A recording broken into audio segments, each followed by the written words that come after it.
To be human is to experience both great joy and deep sorrow. It is the very nature of life, and yet there is a tendency to avoid, deflect, and diminish our times of sorrow as if it is somehow unnatural.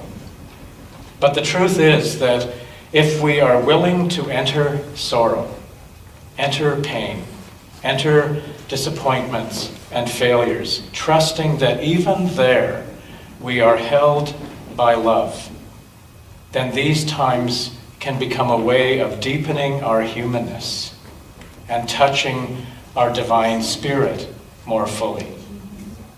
May we open to this gift of love, this gift of spirit in the time before us. Golgotha sits high on the hill, outside the city gates. Its misery, part of life, but not. Waiting, always ready. Golgotha's hell. Held at a distance, out of earshot, but not out of view. Everyone knows its reputation. Painful, agonizing, slow. Death by humiliation. Human suffering displayed. Golgotha sits ready to enforce the empire's power. Golgotha sits ready, devoid of compassion. Golgotha sits ready to hold the Passover's victim. Fear hangs heavy. The soul screams out in prayer. Sweat silently drips like blood, while strength from the morrow is sought. And Golgotha sits, waiting, always ready. They took Jesus to the high priest, and all the chief priests, the elders, and the scribes were assembled. Peter had followed him at a distance, right into the courtyard of the high priest, and he was sitting with the guards, warming himself at the fire. Now the chief priests and the whole council were looking for testimony against Jesus, to put him to death, but they found none. For many gave false testimony against him, and their testimony did not agree. Some stood up and gave false testimony against him, saying, "We heard him say, 'I will destroy this temple that is made with hands, and in 3 days I will build another, not made with hands.' But even on this point, their testimony did not agree." Then the high priest stood up before them and asked Jesus, "Have you no answer?" Again the high priest asked him, "Are you the Messiah, the Son of the Beloved One?" Jesus said, "I am, and you will see the Son of Man seated at the right hand of power, and coming with the clouds of heaven." Then the high priest tore his clothes and said, Why do we still need witnesses? You have heard the blasphemy. What is your decision?" All of them condemned him as deserving death. Some began to spit on him, to blindfold him, and to strike him, saying, "Prophecy!" The guards also took him over and beat him. Jesus was a threat. Why? Because huge numbers of people were gathering. The story says they were spellbound, they were delighted, they were hopeful.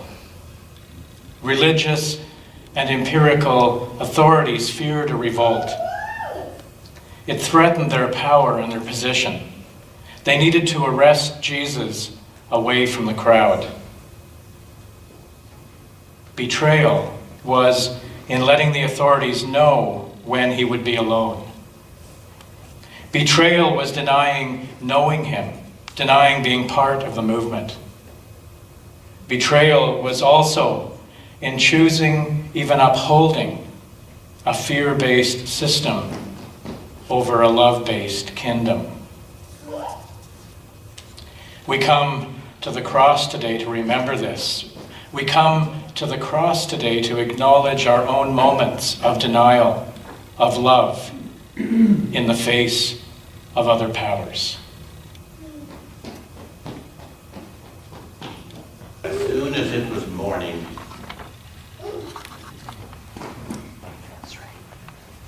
the chief priests had a consultation with the elders and scribes and the whole council. They bound Jesus, led him away, and handed him over to Pilate. Pilate asked him, "Are you the king of the Jews?" And he answered him, saying, "You say so." Then the chief priests accused him of many things. Pilate asked him again, "Have you no answer? See how many charges they bring against you?" But Jesus made no further reply, so that Pilate was amazed.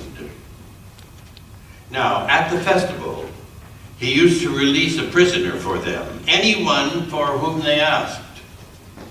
Now, a man called Barabbas was in prison with the rebels who had committed murder during the insurrection. So the crowd came and began to ask Pilate to do for them according to his custom. Then he answered them, "Do you want me to release for you the king of the Jews?" For he realized that it was out of jealousy that the chief priest had handed him over. But the chief priest stirred up the crowd to have him release Barabbas for them instead. Pilate spoke to them again. "Then what do you wish me to do with the man you call the king of the Jews?" And they shouted back, "Crucify him!" Pilate asked them, "Why? What evil has he done?" But they shouted all the more, "Crucify him!" So Pilate, wishing to satisfy the crowd, released Barabbas for them, and after flogging Jesus, he handed him over to be crucified.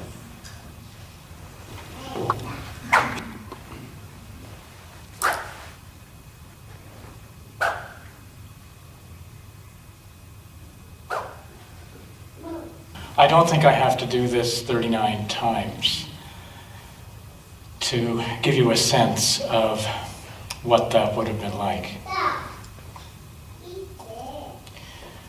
Jesus won't turn back from his own convictions.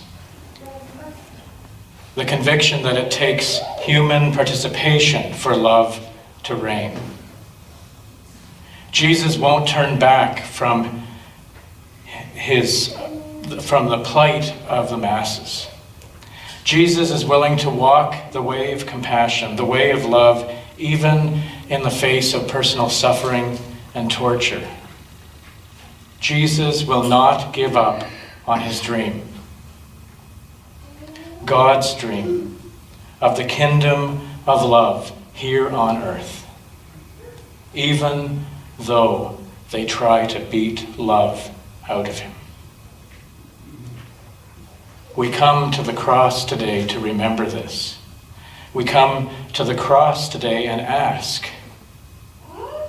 who are we willing to die for? What are we willing to die for?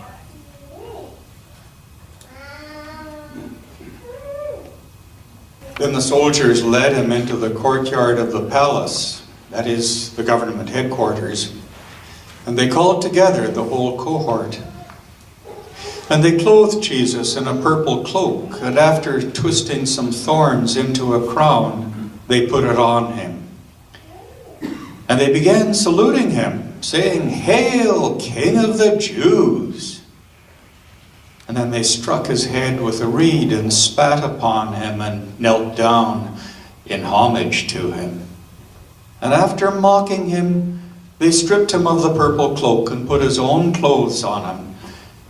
And then they led him out to crucify him. And they brought Jesus to the place called Golgotha, which means the place of a skull. And they offered him wine mixed with myrrh, but he did not take it. And they crucified him and divided his clothes among them, casting lots to decide what each should take. It was 9 o'clock in the morning when they crucified him. The inscription of the charge against him read, "The King of the Jews." And with him they crucified 2 bandits, one on his right and one on his left. Those who passed by derided him, shaking their heads and saying, "Oh, you who would destroy the temple and build it in 3 days, save yourself. Come on down from the cross." In the same way, the chief priests, along with the scribes, also mocked him among themselves, saying, "He saved others. He cannot save himself. Let the Messiah, the King of Israel, come down from the cross now so that we may see and believe." And those who were crucified with him also taunted him.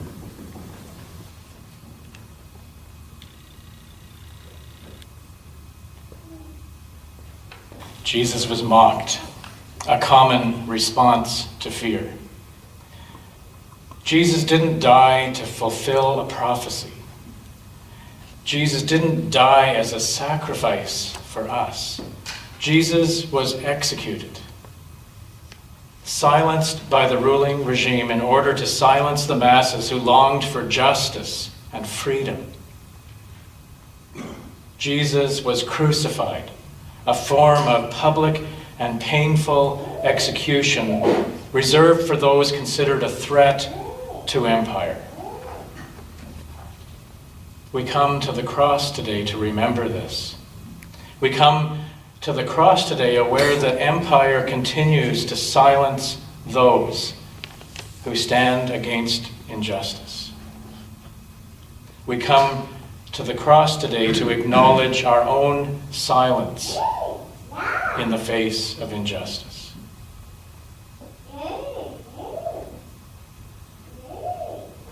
Winding through the streets, skirting past the gate, trudging up the hill, the somber procession moves, halting steps, faltering steps, the soul-searching walk.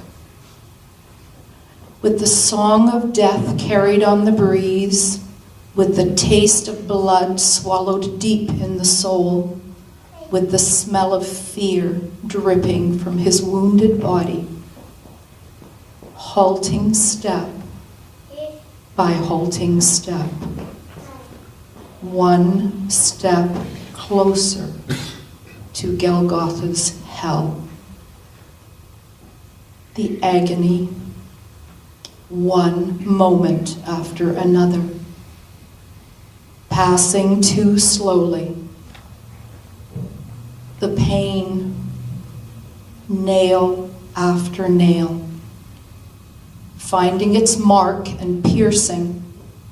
The humiliation, bared and mocked in the view of all. The loneliness on that wooden cross, only room for one. My God, why have you forsaken me? Raw flesh touching wood, cold metal touching sinew, deep love touching fear. Forgive them, for they know not what they do.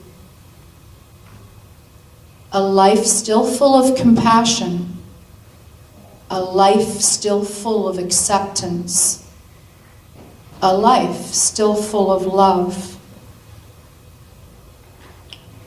Hatred and fear took control that hour. Cruelty and vengeance blossomed that day. Pain and misery deepened for a time. One last breath. And the Spirit took flight to a new life. It is finished. And Golgotha's hell was silenced. When it was noon, darkness came over the whole land until 3 in the afternoon.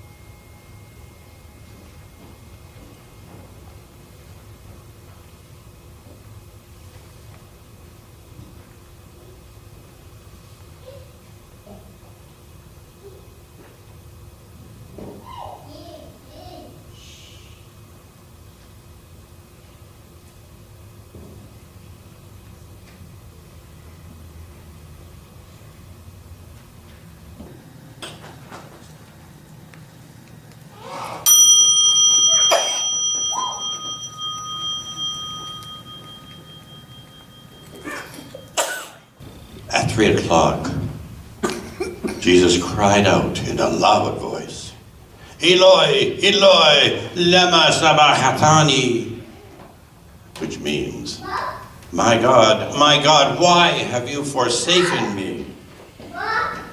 When some of the bystanders heard it, they said, listen, he's calling for Elijah.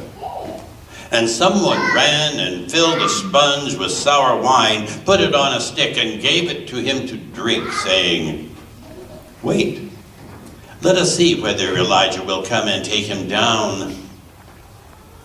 Then Jesus gave a loud cry and breathed his last.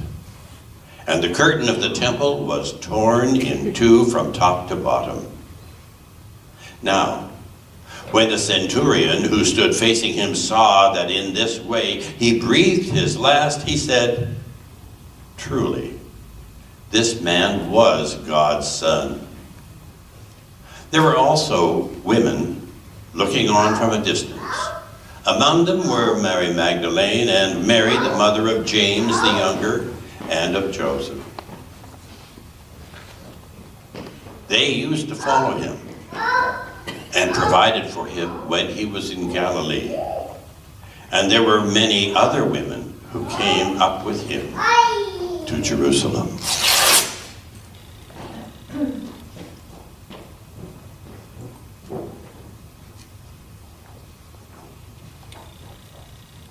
In the time of Jesus, the inner sanctum of the temple was believed to be where God dwelled on earth. The curtain separated God from the people, and only the priests could mediate between God and the people. The tearing of the curtain that separates the people from God is destroyed in Jesus. Jesus knew and experienced God personally and embodied faith, and invited each one then and each of us now to that same experience. We come to the cross today to remember this. We come to the cross today to embody the God presence.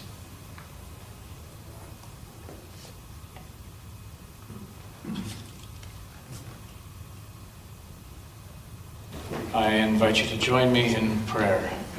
Let us pray. O Holy One, be with us in this dark hour as we face our collective shadow. We do not do the things that make for peace, but rather do the very things that lead to violence. We are slow to share our ignorance and quick to justify our foolishness. Our planet joins our lament. The lost souls of the extinct animals and was soon to be gone forever, cry out this day with the Christ, why have you forsaken me? Why have you forsaken me? The poor, the left behind, the humble ones living in the ghettos, from Rio de Janeiro to Calcutta to Port-au-Prince, to the forgotten reservations of our own nation. Cry out this day along with the Christ, why have you forsaken me? Why have you forsaken me? May this story break our hearts, our minds, and our spirits wide open, that we might hear the Spirit's cry, why have you forsaken me? Why have you forsaken me? Help us to die with the Christ, that we might also be raised with him, and with all creation, and discover our true nature, one with your breaking heart. Amen. When evening had come, and since it was the day of preparation, that is the day before the Sabbath, Joseph of Arimathea, a respected member of the council, who was also himself waiting expectantly for the kingdom of God, went to Pilate to ask for the body of Jesus. Then Pilate wondered if he were already dead, and summoned the centurion. He asked him whether he had been dead for some time. When he learned from the centurion that Jesus was dead, he granted the body to Joseph. Then Joseph bought a linen cloth, and taking the body, wrapped it in the linen cloth, and laid it in a tomb that had been hewn out of the rock. He then rolled a stone against the door of the tomb. Mary Magdalene and Mary, the mother of James, saw where the body was laid. Joseph of Arimathea risks arrest by honoring Jesus. The religious and the Roman authorities believe it is all over with Jesus' death. But love knows the tomb is not the end.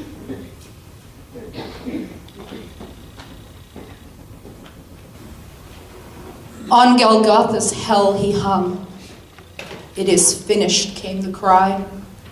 His spirit then took flight as deep silence filled the air.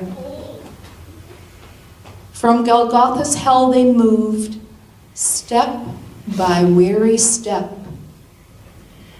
Mary, choked with burning sobs from the sword, for the sword had pierced her heart.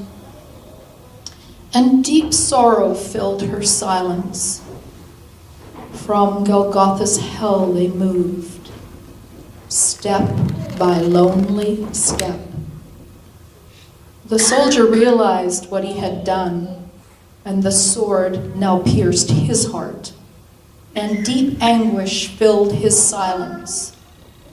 For Golgotha's hell, from Golgotha's hell they moved, step by faltering step.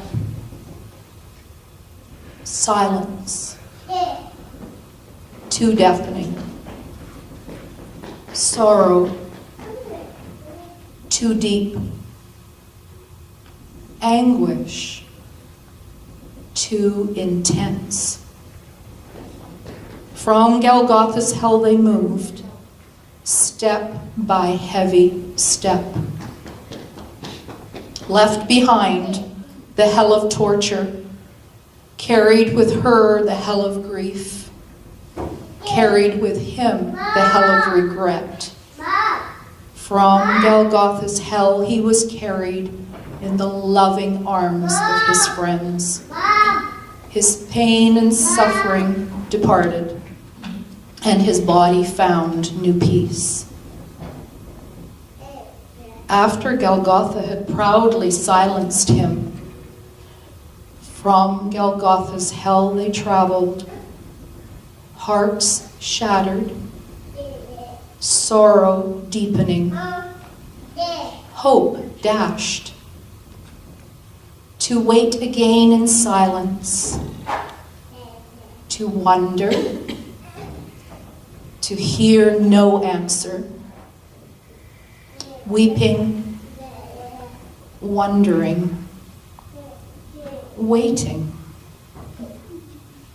waiting, waiting. Only silence could be heard.